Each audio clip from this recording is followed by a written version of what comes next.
Hello and welcome everybody. This is part 2 of your chapter on tort law. पहले हम कर रहे हैं नेग्लिजेंस. यहाँ पे हम ऑलरेडी इंटेंशनल टॉर्ट कर चुके हैं. हम नेक्स्ट पार्ट कर रहे हैं नेग्लिजेंस. नेग्लिजेंस में क्या है? The basic understanding is that the wrongdoer or the defendant has been careless in such a way that the interest of the victim or the claimant has been harmed. ठीक है, यहाँ पे एक example भी दिया गया है, कुछ ज़्यादा नहीं है यहाँ पे. बस आप ये जो डेफिनेशन है उसे पढ़िए, जो एग्जाम्पल है हमने नोट्स में भी ऐड किया है, बुक में भी है, वो पढ़िए. और you should write your notes along with my notes. You can also make your own notes, but you have to write it down. Otherwise, you won't be able to remember much of the things. अब negligence की 3 elements है. The defendant owes a duty of care towards the victim. एक duty of care है, मतलब एक responsibility है. There has been a breach of duty of care on the part of the defendant. Duty of care, first point, breach of duty of care मतलब failure to perform the duty of care, उसे कहते हैं breach. और third part, the breach of duty of care has resulted in a harm suffered by the claimant. यही breach ने एक बहुत ही grave injury पहुंचाया है हमारे claimant को. That's the 3 elements of negligence. अब चलिए ड्यूटी ऑफ केयर समझ लेते हैं एक बहुत ही इंपॉर्टेंट केस के हेल्प से. डोनोग वर्सेस स्टीवेंसन, ये जो केस है 1932, इसमें क्या हुआ था? मिसेस मे डोनोग जो हमारे क्लेमेंट था, she drank a soft drink manufactured by mister Stevenson who was the defendant in the case. Clearly the drink had a decomposed nail and the claimant was ill after drinking it. अब उसने सू किया जो defendant है उसे, Stevenson को जो manufacturer है. कहाँ से मिला उनका डिटेल्स? जो प्रोडक्ट था, जो सॉफ्ट ड्रिंक था, उसी का लेवल से मिला था. The court held that the manufacturer owed a duty of care to those who were reasonably foreseeable to be affected by their products और सर्विसेज. जब हम एक मैन्युफैक्चरर है और हम एक प्रोडक्ट बनाते हैं जो कि बहुत सारे लोग पियेंगे या फिर खाएंगे, तो as a manufacturer I should have the responsibility to take care of the interest of my consumers. और हमारे जो डिफेंडेंट है इस केस में, Mr Stevenson, he was not able to fulfil this duty of care. यही बात कोर्ट ने इस्टेब्लिश किया. एग्जाम्पल से समझते हैं. The landlord owes a duty of care to the tenants with reasonable foresight and should not store hazardous substances like petrol in the basement of the apartment where the tenants dwell. Suppose मैं इस घर की मालकिन हूँ और मैं अपने घर रेंट में दे रही हूँ. इसी घर की बेसमेंट में हमने बहुत सारे मतलब केमिकल स्टोर करके रखा है जिसमें आग लग सकते हैं. अब अगर उसमें आग लगी और हमारे जो टेनेंट्स है, अगर उसकी कुछ इंजरी हुआ, किसी की मौत हुई, किसी की इंजरी हुई, the person has been burned, has incurred some burn injuries, then I am liable as the tenants because I can reasonably foresee that my tenants will be affected by my products being stored in the basement. यही है duty of care. This is the first part of negligence. Next part है, the second part of negligence is breach of duty of care. यहाँ पर क्या है? Once the duty of care is proved, the claimant must prove that the duty of care was broken. मतलब कि the defendant was unsuccessful in fulfilling the duty of care in accordance with the standard of reasonableness. आप देख सकते हैं कि ये part हमने बहुत अच्छे से हाईलाइट किया है. आप ज़रूर इस पार्ट को ज़्यादा ध्यान दीजिए, इट्स वेरी इंपॉर्टेंट. ठीक है, ये स्टैंडर्ड ऑफ रीजनेबलनेस की अकॉर्डेंस में उतना ज़्यादा डिफेंडेंट सक्सेसफुल नहीं रहा है to fulfil the duty of care. In Donog versus Stevenson case जो कि हम डिस्कस कर रहे थे, the court held that Mr. Stevenson, the manufacturers, they owe duty of care to those who use the products. Third part, harm to the claimant. Negligence की जो third part है वो ये है. In the case of Donog versus Stevenson, the decomposed nail caused the claimant to be sick. The claimant had some gastric issues after consuming the product. As a result, this injury was caused by Mr. Stevenson's negligence. यहाँ पे एक example है, जैसे कि the apartment catches fire because of petrol being stored in the basement of the defendant. हाँ, यही हम discuss कर रहे थे. तो अगर मेरे अपार्टमेंट की बेसमेंट पे पेट्रोल है या फिर कोई और सब्सटेंस है जिससे हमारे जिसमें आग लग गए और हमारे टेनेंट की काफ़ी सारे इंजरीज हुआ, यही इंजरी है यहाँ पे हमारे थर्ड पॉइंट ऑफ नेग्लिजेंस। पहले तो I owe a duty of care to them, वो इम्पोर्टेंट है। फिर आई कुडंट परफॉर्म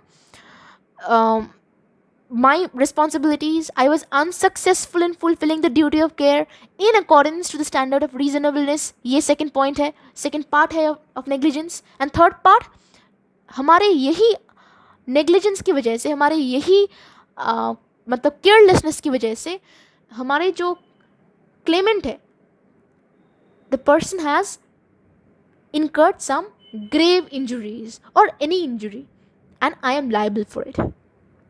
हो गया, नेग्लिजेंस खत्म। Next we have strict liability. Strict liability में क्या है? The tort of strict liability doesn't care about the intention और केयरलेसनेस ऑफ द डिफेंडेंट। काफ़ी जगह पे जब आप क्रिमिनल लॉ भी पढ़ेंगे तब आप देखेंगे कि act can only be criminal when the wrongdoer has an intention. जो मेंटल एलिमेंट है जिसे हम लीगली मेंस रिया कहते हैं वो रहना चाहिए। बट स्ट्रिक्ट लाइबिलिटी जो है यहाँ पे they don't care about intention. यहाँ पे डिफेंडेंट की कोई इंटेंशन नहीं होते। The claimant doesn't have to establish any sort of level of blame attributable to the defendant based on intention और लेवल ऑफ केयरलेसनेस।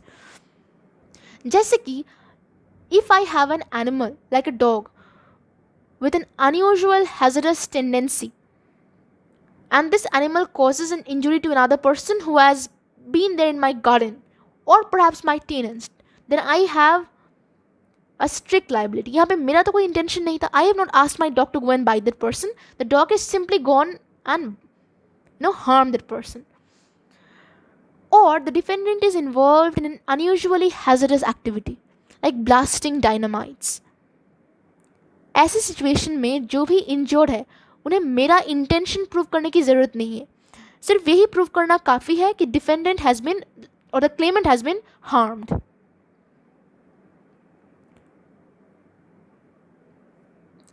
ठीक है, ये एग्जाम्पल हम दे रहे थे, dog that bytes.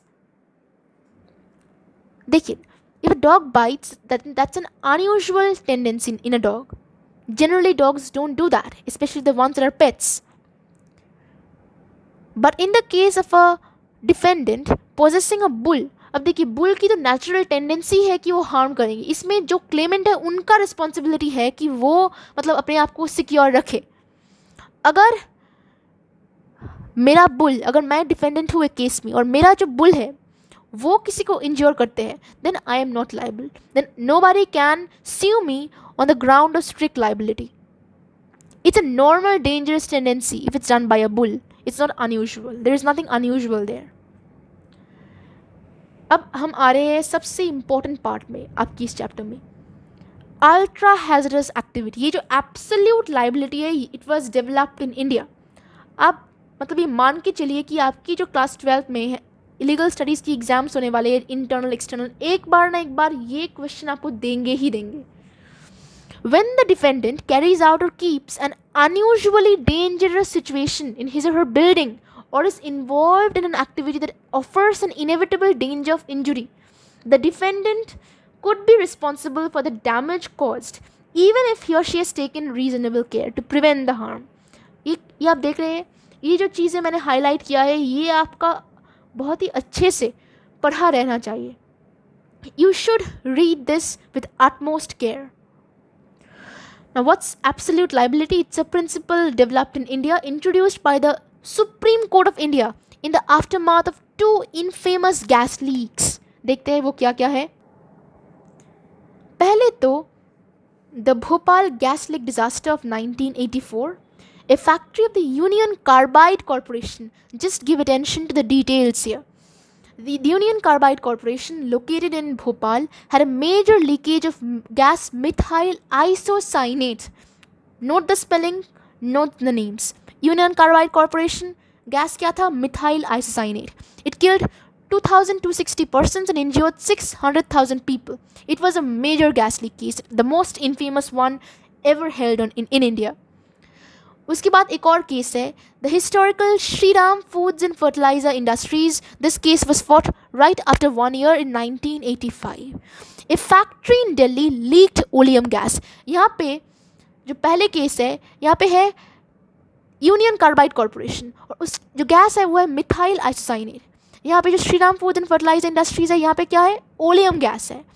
It killed 1 person and a few others were injured. उतना major नहीं था, पर it created panic among the residents, क्योंकि 1 साल पहले ही ये इतना बड़ा एक कांड हो गया था ना गैस लीक में, इसीलिए दिल्ली में इतना ज़्यादा मतलब लोगों के मन में डर था.